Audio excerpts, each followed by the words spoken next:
Olá, meus queridos, hoje vamos de aula de História, certo? Vamos falar sobre a expansão marítima europeia, assunto novo, certo? A expansão marítima europeia, ela foi um processo histórico entre os séculos XV e XVII, que contribuiu para que a Europa superasse a crise do século XIV e XV, certo? Ela, através das grandes navegações, há uma expansão das atividades comerciais, contribuindo para o processo de acumulação de riquezas, né, de capitais na Europa. O contato comercial entre todas as partes do mundo, que foi a Europa, a Ásia, a África e a América, as navegações ocorreram por aí, tornou possível uma história em escala mundial, favorecendo uma ampliação de conhecimentos geográficos e o contato com culturas diferentes. Os fatores para a expansão marítima.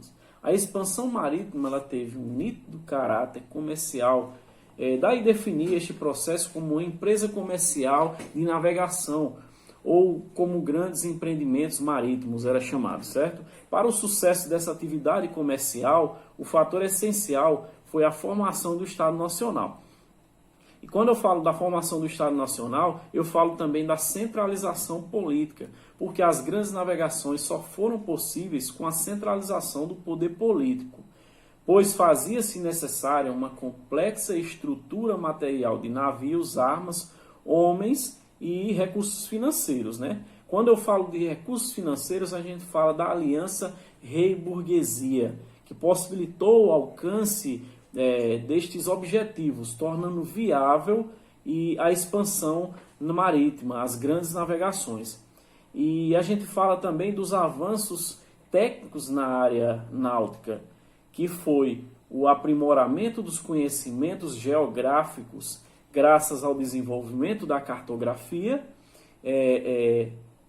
no caso, o desenvolvimento também de instrumentos náuticos, como a bússola, o astrolábio, o sextante, e a construção de embarcações capazes de realizar esses homens, né, para essas grandes e longas viagens, que foram as naus e as caravelas, beleza? Interesses econômicos para essas grandes navegações, a necessidade de ampliar a produção de alimentos em virtude da escassez, né, naquela época. E em virtude da retomada do crescimento demográfico, a necessidade de metais preciosos para suprir também a escassez de moedas, certo? Romper também o monopólio exercido pelas cidades italianas no Mediterrâneo, a que contribuía para o encarecimento ainda mais dos produtos do Oriente. Certo? Então, quando a gente fala em aspectos sociais, o enfraquecimento da nobreza feudal e o fortalecimento da burguesia mercantil, certo? Aspectos religiosos era a possibilidade da conversão dos pagãos ao cristianismo moderno, mediante a ação missionária da Igreja Católica. Beleza?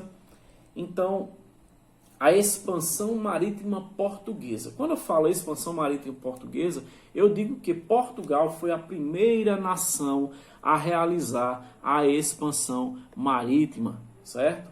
Além da posição geográfica de uma situação de paz interna e de presença de uma forte burguesia mercantil, na época, o pioneirismo português é explicado pela centralização política, que, como vimos, era condição primordial para as grandes navegações, a centralização política. A formação do Estado Nacional português era relacionada à Guerra da Reconquista, que era a luta dos cristãos e muçulmanos na Península Ibérica. A primeira dinastia portuguesa era chamada Dinastia de Borgonha, a partir de 1143, caracterizada pelo processo de expansão territorial interna. Entre os anos de 1383 a 1385, o Reino de Portugal conhece um movimento político denominado de Revolução de Aves, que foi um movimento que realizou a centralização do poder político, né, com a aliança da burguesia, entre a burguesia mercantil lusitana e o mestre de ordem Aves, que foi Dom João. A dinastia de Aves é caracterizada pela expansão externa de Portugal, que é a expansão marítima, propriamente dita. Vamos falar agora sobre as etapas da expansão marítima, certo?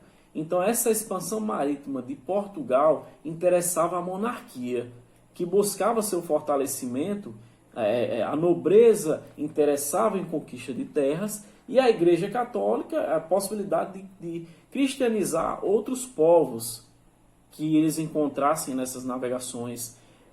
E a burguesia mercantil desejava ampliar os seus lucros. Então, a seguir, vamos falar sobre as principais etapas da expansão de Portugal, certo? Então, em 1415, eu vou falar sobre as principais etapas da expansão de Portugal.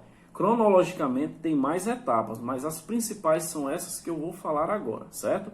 Em 1415, foi a tomada de Ceuta, que simbolizou o começo da expansão ultramarítima de Portugal, certo? Que foi um importante entreposto comercial no norte da África. Em 1420, foi a ocupação das Ilhas de Madeira e Açores no Atlântico. Essa ocupação de Ilhas de Madeira e Açores foi em 1427 no Atlântico, foi a primeira área de ocupação europeia e o reconhecimento do Oceano Atlântico. Em 1434, a chegada de Cabo Bojador, um dos mares mais importantes da navegação portuguesa. Por quê? Pois a passar do Cabo Bojador, os navegadores entraram em mares até então muitos desconhecidos e perigosos, enfrentou inúmeros problemas, inúmeros perigos, certo? Então foi um dos mais importantes passagens dessa navegação portuguesa. Cabo Bojador. 1445, a chegada à ilha de Cabo Verde. A data de descoberta dos descobridores das diferentes ilhas de Cabo Verde é um pouco controversa, certo? Porque uns dizem que foi em 1445 e outros dizem que foi em 1456. Mas as informações prestadas pelo governo de Cabo Verde é 1460, beleza? Então é um pouco controversa as datas. Há quem diga que os povos árabes já haviam estado, né, em Cabo Verde antes, à procura de sal lá, porque tinha uma riqueza de sal que era... mas assim, como não tinha documentos que provassem que eles andaram lá à busca de sal, então não tinham como comprovar essa teoria, que eles foram antes dos portugueses. Em 1487, Bartolomeu Dias e a transposição do Cabo de Tormentas. Exatamente em 1488, aos 34 de latitude, Bartolomeu finalmente avistou a esquina da África por ferozes tempestades, o que inspirou a navegação, a batizar o local de Cabo das Tormentas. Porém, quando se encerrou essa grande navegação, 2 meses depois que ele descobriu o Cabo de Tormentas, como ele batizou, Bartolomeu Dias, o rei Dom João, que era quem comandava naquela época, ele preferiu deixar para a história um nome menos sombrio. Ele rebatizou de Cabo de Boa Esperança, certo? Só para conhecimento. Em 1498, outro descobrimento muito importante para a história das grandes navegações foi Vasco da Gama atingir as Índias Calicut, certo?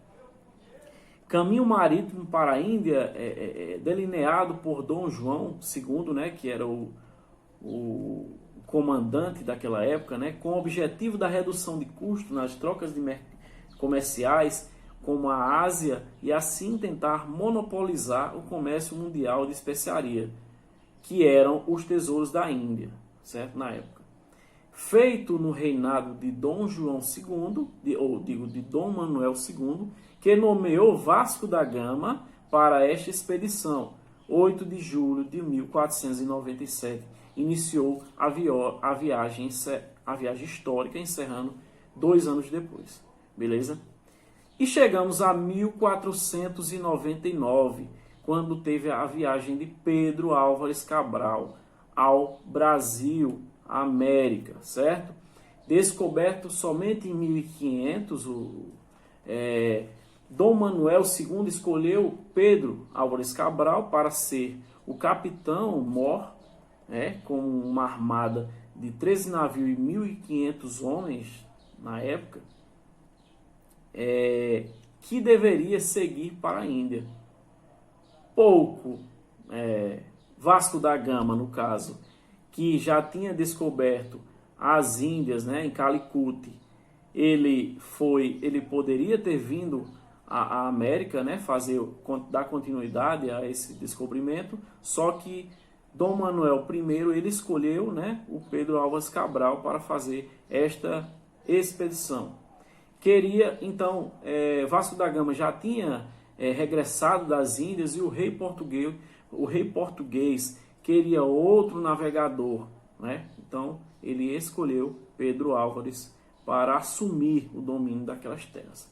Beleza? Então, como eu disse, são as principais etapas da expansão de Portugal. Mas, cronologicamente, temos mais expedições e descobrimentos, porém de relevância menor do que esses principais que eu acabei de citar.